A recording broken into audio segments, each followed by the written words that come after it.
보물 중에 보물을 찾아라. 이곳이 바로 온양인데요. 온양하면 누구나 온천부터 떠올리게 되고요. 아산하면 충무공 이순신 장군의 어를 기리기 위한 훈충사를 떠올리게 되는데요. 하지만 저는 오늘 아주 귀한 유물을 가득 품은 이곳으로 달려왔습니다. 짠! 바로 온양민속박물관인데요. 온양민속박물관. 충절과 효심의 고장 아산에 자리하고 있는 이곳에서 어떤 유물들을 만나게 될지 아주 궁금한데요. 일단 첫걸음 떼보도록 하겠습니다. 온양민속박물관은 충남 아산의 대표적인 명소인데요. 한민족의 일생을 살펴볼 수 있는 유물들이 전시된 곳입니다. 선생님 안녕하세요. 안녕하세요.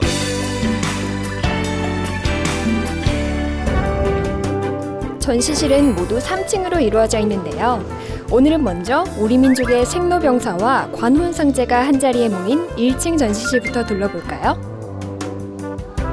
먼저 저쪽을 이제 먼저 보시게 되면은 그 한국인의 그러한 출생 의례와 관련된 유물들이 좀 전시되어 있습니다. 이쪽에서부터는 기자상 그리고 삼신상, 돌상 크게 세 가지 상이 있는데요. 조선시대 같은 경우에는 유교 문화다 보니까 아들을 낳아야 된다는 그런 것들이 많았기 때문에 저런 기자상을 통해서 아들을 낳게 해달라고 비기도 하였고, 이제 아이가 태어나서 이제 1년이 되면은 이제 돌상을 차렸는데요. 보시면은 뭐 실이라든지 뭐 활이라든지 붓이라든지 뭐 책 여러 가지 올려놓아서 나중에 장래에 아기가 무엇이 될 것인지 이렇게 점치기도 했었습니다. 성년이 되면 보통 우리가 갈래, 계례라는 말로 남자는 갈래, 여자는 계례라고 해가지고 머리를 닦거나 그리고 저렇게 상투를 트게 되는데요. 이걸 통해서 관례를 이제 해야 이제 성인이라는 걸로 온전히 인정받을 수 있었고, 어떤 경우에는 혼례 직전에 관례를 해가지고 성인이 됐다고 이렇게 하기도 하였다고 합니다. 그렇군요. 네. 전통 유교 문화를 토대로 한 삶. 성인이 되려면 반드시 치러야 하는 게 바로 이 혼례였는데요. 여기는 이제 혼례입니다. 네. 이제 인생의 가장 중요한 이제 결혼식이 되겠는데요. 그렇죠. 네, 이쪽에서부터는 이제 남자와 여자 쪽 이제 집안끼리 주고받는 각종 문서들입니다. 그리고 이제 또 중요한 함이 들어오겠죠. 네, 함이 들어온 이후에 이제 대례상을 차려서 이제 큰 이제 결혼식을 벌이게 되는데요. 위에 보면은 여러 가지 이제 많은 닭이라든지 그다음에 뭐 대나무든지 이런 것들이 좀 꼽혀 있는데요. 닭은 다단을 좀 상징하고 있고요. 네, 대나무는 사시사철 푸르지 않습니까? 그런 것처럼 함께 백년 해로하자 이런 뜻에서 올렸다고 합니다. 그렇게 좋은 뜻이 담겨 있는 거였군요. 그렇습니다. 보시게 되면은 보통 저희가 한갑이라고 하죠. 한갑을 하게 되면은 이제 한갑상을 차려서 하는데, 요즘에는 이제 한갑이라는 게 뭐 그냥 지나가는 게 하나지만 예전 같은 경우는 수명이 짧았기 때문에 이제 한갑상을 차려서 그렇게 축하를 드렸던 이런 상이 되겠습니다. 네, 이곳은 그 상장례에 관련된 이제 모습이 되겠습니다. 현재 지금 보시면은 다들 그 나무를 이제 하나씩 들고 보시면은 두 개가 종류가 다르다는 걸 보실 수 있을 거예요. 그러네요. 네, 하나는 오동나무고요. 하나는 대나무입니다. 대나무는 아버지, 그러니까 남자가 돌아갔을 때 쓰는 물건이 되겠고요. 오동나무는 어머니가 돌아가셨을 때 쓰던 나무가 되겠습니다. 선생님, 그러면 저희가 이 방에서 우리가 배울 수 있는 점은 어떤 게 있을까요? 가장 큰 거는 효라고 할 수 있겠습니다. 효요? 네, 그렇습니다. 출생도 어차피 유교 문화에서는 가장 중요했던 어머니와 부모님을 위한 또 어떤 효의 하나로서 상징했었고, 결혼도 지방과 지방과의 또 그런 부분, 그리고 마지막에 보는 장례조차도 3년상이라는 것 길게 해왔기 때문에 그런 거 모두가 효라는 부분에 직결되고 있다고 저는 생각하고 있습니다. 작은 모형이지만 얼핏 봐도 아주 귀한 유물이다 싶은 이것. 궁금하시죠? 선생님, 여기는 좀 특별해 보이는데요. 이건 어떤 유물인가요? 네, 요거는 이제 감실이라고 하는 겁니다. 현재 충청남도 지정문화재 그 민속자료 제29호로 지정되어 있고요. 이것은 그 예전에 위패라고 해가지고 이제 위패를 이제 4대, 즉 고조 할아버지부터 자기 아버지까지 해서 왼쪽에서부터 고조, 증조, 할아버지, 아버지 이런 식으로 해서 예전에 사당의 기능을 그 따로 집안에 모셔두는 기능을 했다 해서 사당형 감실이라고 불리기도 합니다. 네, 그러면 사당의 역할을 대신했다고 볼 수 있는 거겠네요. 네네, 그렇습니다. 우리 일상과 참 친숙한 상차림이죠. 이쪽은 이제 제사 공간이라 해가지고 이제 장례를 치른 후, 그리고 저희가 뭐 보통 돌아가신 날에 지내는 기일제 뭐 이렇게 표현하기도 하는데요. 기제사를 이제 재현해 놓은 공간입니다. 네, 그렇군요. 네네. 보통 현재 뭐 조유리시나 뭐 홍동백서 이런 식으로 해가지고 기초적인 부분은 전국적으로 좀 통일되어 있으나 올라가는 그런 재물은 좀 많이 다른 편입니다. 기재사상 같은 경우에는 생전에 좋아하셨던 음식이라든지 뭐 하다못해 과자라든지 이런 것도 올라가는 경우가 있었고요. 아, 정말요? 네, 그렇습니다. 네. 현재 보이는 곳은 이제 천안에 있는 동래정시에서 이제 했던 차례상이 제사상입니다. 선생님, 여기 옆에 보이는 그림들은 뭔가요? 네, 평생도라고 불리는 그림들입니다. 아, 평생도요. 네. 조선시대 양반가에서는요, 남자가 과거에 합격하고 관직에 올라 선비로서의 소임을 다하는 것, 그리고 가족들과 평안한 노후를 보내는 삶을 소원했는데요. 평생도는 바로 이렇게 살아가는 사람들의 일생을 표현한 그림입니다. 이제 또 다른 공간, 한눈에 봐도 참 넓은데요. 와, 선생님, 여기는 완전 음식 천국이네요. 네, 그렇습니다. 조선시대 상차림 궁금하시죠? 와, 또 여기 옆에 보니까 제가 네. 또 학창 시절에 배웠던 뭐 삼첩반상, 오첩반상 뭐 이런 게 생각이 나네요. 네. 여기는 어떤 공간인가요? 네, 칠첩방상, 오첩방, 삼첩방상 보통 밥, 국, 김치, 간장 요리 제외한 나머지 그러한 그 반찬의 개수로 해가지고 첩이라는 말을 붙이는데요. 보통 뭐 5첩, 7첩 넘어가면은 잘 사는 집에서 먹었다고 아, 그렇군요. 볼 수 있고요. 현재 여기 보시면 혹시 번상이라고 해가지고 재미난 게 하나 있거든요. 네. 번상은 그 뭐냐면은 보통 그 당직 같은 걸 쓰게 되잖아요. 뭐 관하든 어디든 당직에 쓰게 되면 그쪽 집에서 밥을 이제 전달해 줘야 되는데 네. 주려고 하니 이렇게 큰 공간이 필요하잖아요. 근데 머리에 있는 게 가장 편했기 때문에 여기 앞에 보시면은 약간 뚫려 있어요. 아, 네, 정말 그러네요. 저 뚫린 용도는 눈을 앞으로 이었을 때 이런 식으로 해서 볼 수 있게. 아, 그렇구나. 네네. 네. 이렇게 정말 해서 재밌네요. 예, 그렇습니다. 이렇게 해가지고 이런 식으로 이고 머리 이고 당직 같은 했던 남편이나 갖다 줬던 그런 상이라고 보시면 되겠습니다. 밥상 하나에도 네네. 정말 생활의 지혜가 묻어나는 것 같아요. 그렇죠. 네. 네, 여기는 이제 술상인데요. 술상이라 하면은 지금 보시면 이게 지금 밥이 없잖아요. 네. 국도 없고. 딱 보면은 요거는 뭔가 다른 걸 같이 먹으려고 아, 한 상이다. 네. 그렇게 볼 수 있죠. 여기는 좀 상이 크네요. 네, 이 상 같은 경우에는 여러 명이 함께 먹을 수 있는 상이에요. 네. 그러다 보니까 뭐 구절판이라든지 신선로 같은 것도 올라오고 어떻게 보면은 축제 뭐 잔치라든지 이런 걸 하고도 썼던 그런 상이라도 볼 수 있죠. 남녀 유별이 엄격했던 조선시대. 그 전통적 삶은 집 구조에서도 잘 나타나 있습니다. 네, 여기는 전통 가옥의 모습을 보여주는 공간이네요. 네. 네, 안방과 사랑방으로 대표되는 전통 가옥의 특징은 어떤 걸까요? 이제 보시면 아시다시피 이제 여성분이 지금 마네킹으로 들어가 있죠. 네, 들어 있고 현재 지금 앞에 책이 놓여 있는데 공부를 하시나 네. 봐요. 잘 보시면 저게 한자가 아니에요. 아, 네, 이게 한글이거든요. 한글로 되어 있고 그다음에 그 앞쪽으로 보시면은 자수용품들, 네. 바느질이죠. 네. 아시아 쓰는 공간들이라든지 그다음에 저런 지함 같은 것도 많이 이제 여성스럽게 많이 이쁘다는 걸 볼 수 있고요. 네. 어떻게 보면 이 공간 자체는 여성들의 공간이기 때문에 남성들이 출입이 그렇게 많이 되지 않았던 공간이고. 아, 그렇군요. 네네.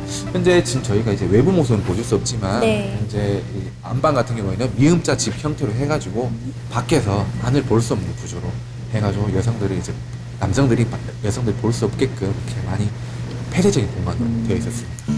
이 방 옆에 있는 거는 네네. 거실인가요? 네. 뭐 하나의 거실로도 생각할 수 있는 대청 마루라고 하는데요. 네. 보통 이제 마루가 있음으로 인해서 이제 이게 남부식 가옥 구조에 보면은 그 이제 햇빛이 많이 들고 하기 때문에 여름에는 이제 시원한 부분을 또 유지를 하고 또한 그 이 공간 자체가 이제 여러 가지 공간이 되는데요. 네. 뭐 제례의 공간이 될 수도 있고요. 뭐 어떠한 가정 신앙에 대한 뭐 제사라든지 이런 게 진행될 때도 있고, 그다음 또한 이제 아이들이 있는 뭐 놀이 공간도 될 수 있고, 그다음에 뭐 가족들이면 가족들 위한 공간들 네. 여러 가지 공간이 이제 될 수 있는 공간이 되겠습니다.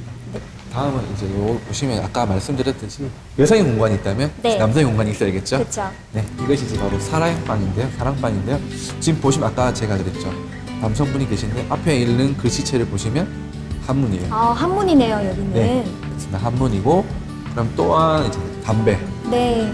그리고 담배째 이런 등등 여러 가지 남성과 관련된 기구들이 상당히 많이 있고, 저기 보시면은 돈 앞에 배치되어 있는 것이 간복함이에요. 네. 근데 간복함은 저희가 이제 사약 같은 거 보면은 뭐 빨간색, 뭐 초록색, 그리고 감모 같은 거 쓰는 걸 이제 사극에 많이 보시잖아요. 네. 이제 그런 것을 봉헌했던 함입니다.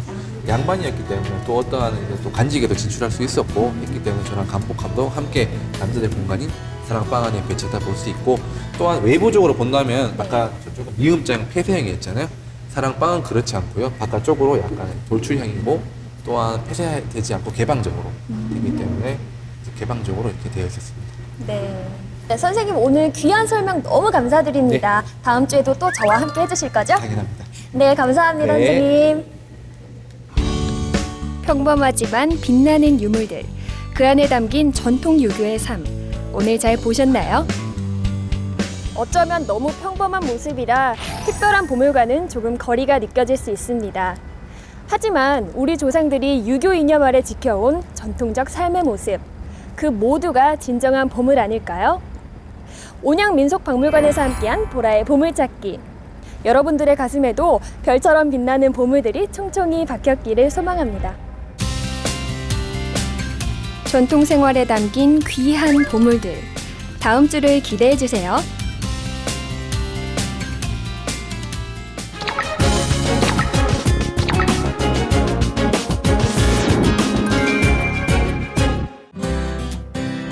오랜 세월 호남 역사와 문화의 중심지였던 나주.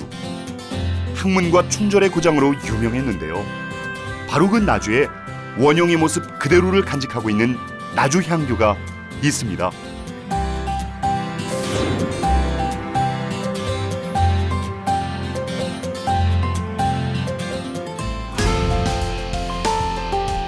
먼 길을 한 걸음에 달려간 강 PD.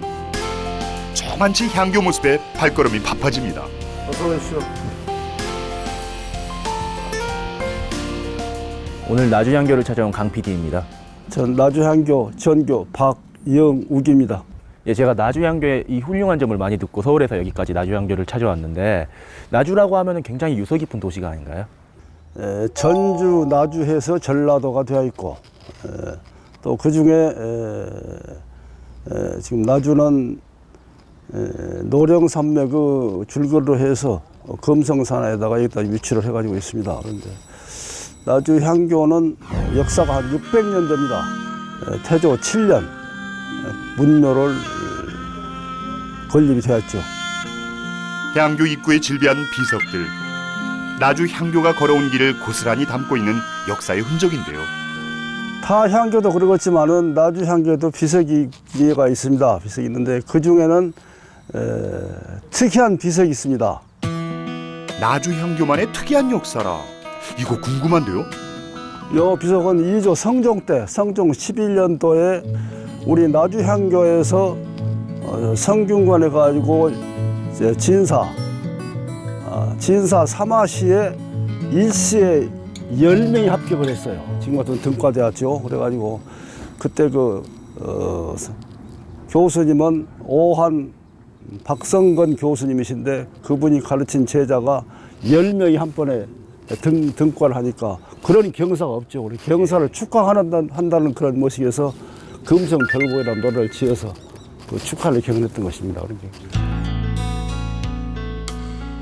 충복사 유업이라 하는 이 비석이 있는데 이 비석은 경유제란 때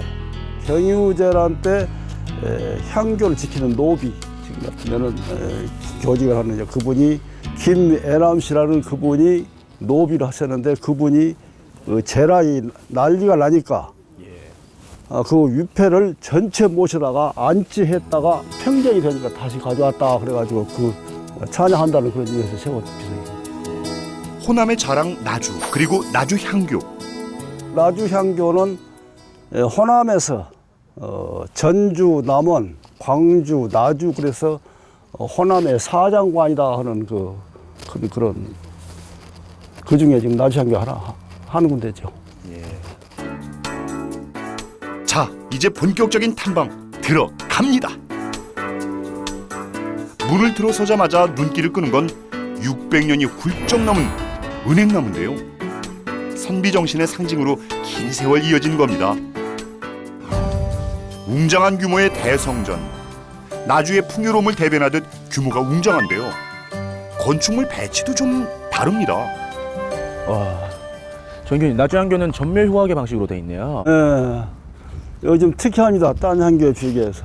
나주향교는 전묘 후학으로 되어 가지고 앞에가 대성전이 있고 뒤에가 명륜당이 있죠. 그게 좀 특이합니다. 그래서 지금 성균관이 그렇게 되어 있는데 임진왜란 때 성균관이 소실되어 가지고 복원할 적에 나주향교 도면을 따다가 복원했다는 그런 구전이 되어 있습니다.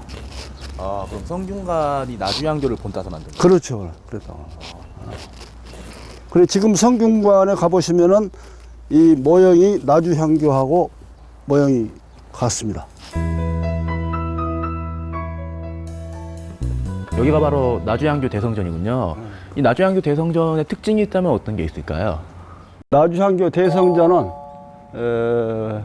문화부 장관의 국보 제394호로 지정되어 있습니다. 보물이고 나주향교 대성전은 건평이 87평이며 지금 구전에 의하면은 벽토를 중국 고부에서 반입에다가 발랐다는 그런 설이 있습니다. 그리고 지금 여기 태석이라고 그러는데 이 태석이 고려 때 미술품으로 그런 말이 있습니다. 공자와 성현들을 모신 신성한 공간, 그 학문의 뜻을 받들어 예를 갖춥니다.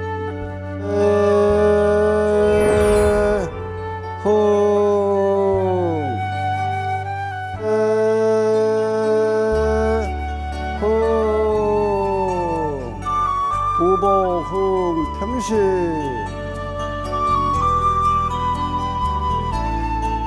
대성전을 지나 명륜당 뜰로 나서니 이번엔 500년 수령의 비자나무가 강피디를 반깁니다.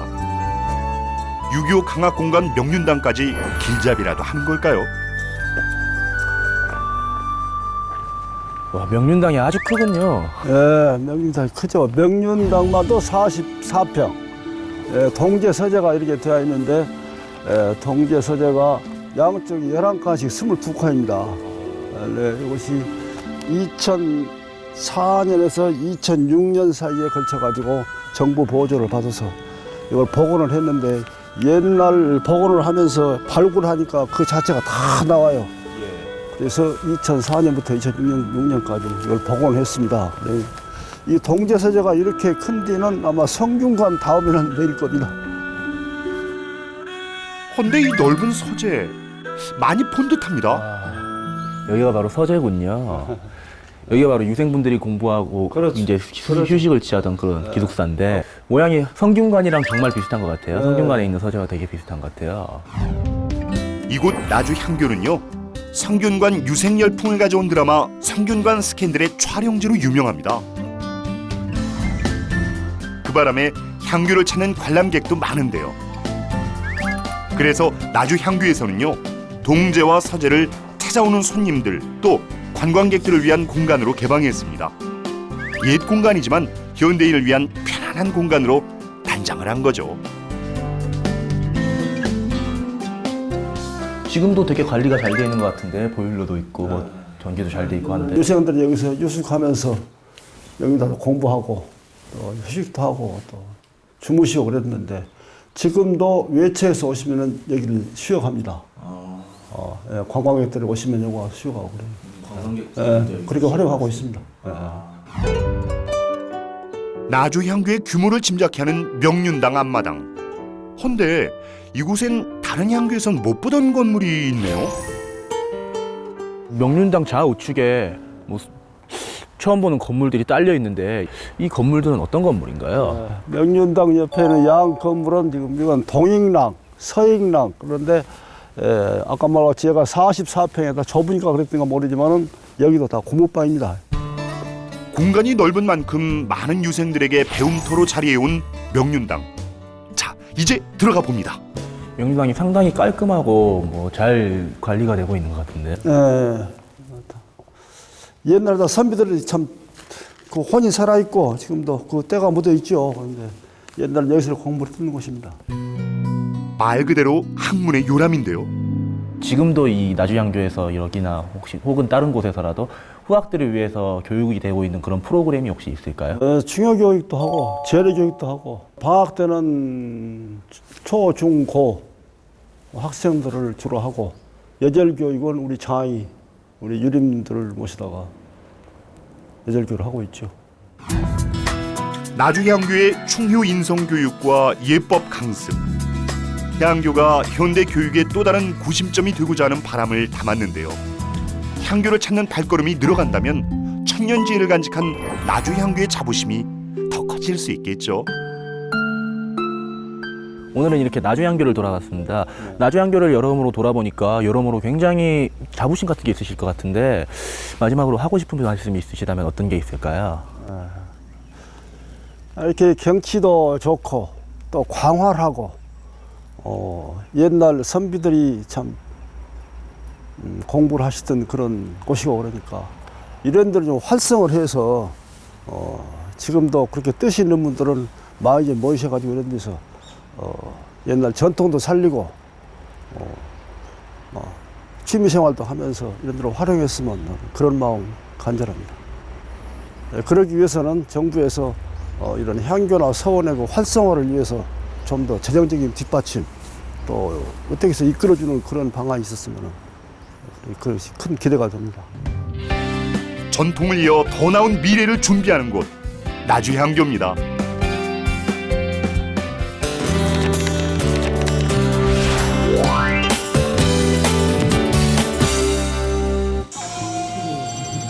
지난 9월 29일 수원 화성행군 봉수당에서 해경궁 홍씨 진찬연 재현 행사가 열렸습니다.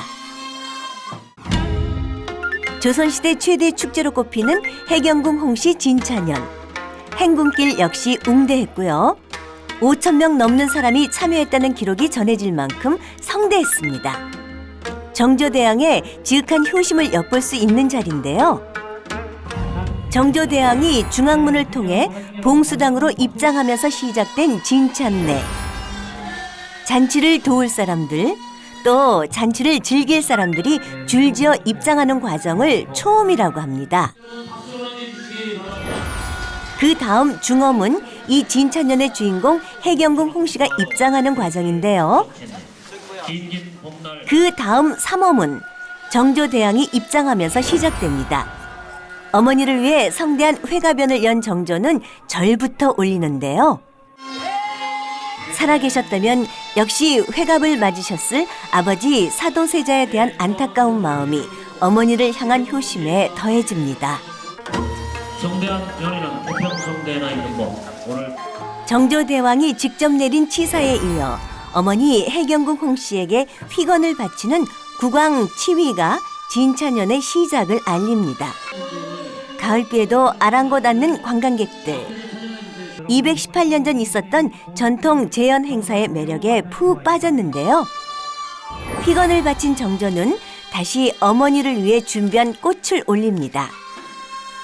사도세자가 뒤주에 갇혀 명을 달리했을 때만 해도 정조와 해경궁 홍씨는 이런 날을 꿈꾸지 못했을 겁니다. 그만큼 218년 전 봉수당의 감회 또한 각별했겠지요. 악지.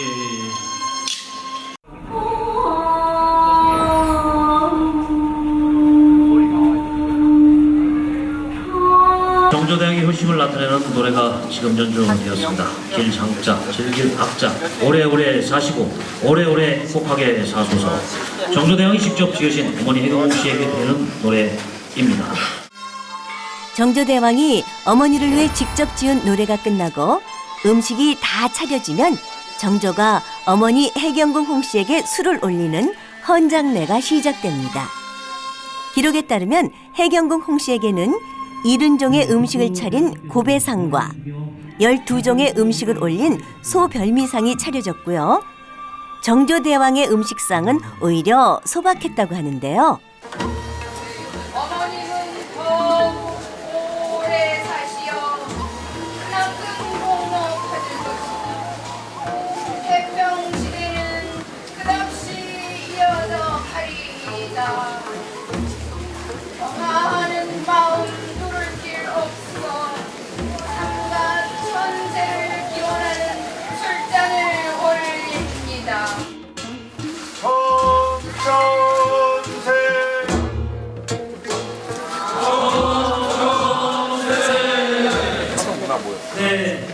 해경궁 홍씨의 만수무병을 기원하는 마음을 담은 천세상창이 끝나면 참가한 사람들에게 음식과 꽃을 내리는 두 번째 진천례가 다시 시작되는데요. 원래는 그 뒤를 이어 신하들이 해경궁 홍씨에게 2배에서 7배까지 술을 올리는 두 번째 헌장례가 있지만 이번 제헌 행사에서는 생략됐고요. 진천년을 축하하는 춤사위가 이어졌는데요. 정조의 효심을 만날 수 있는 해경궁 홍씨 진천년은 이렇게 끝이 났습니다.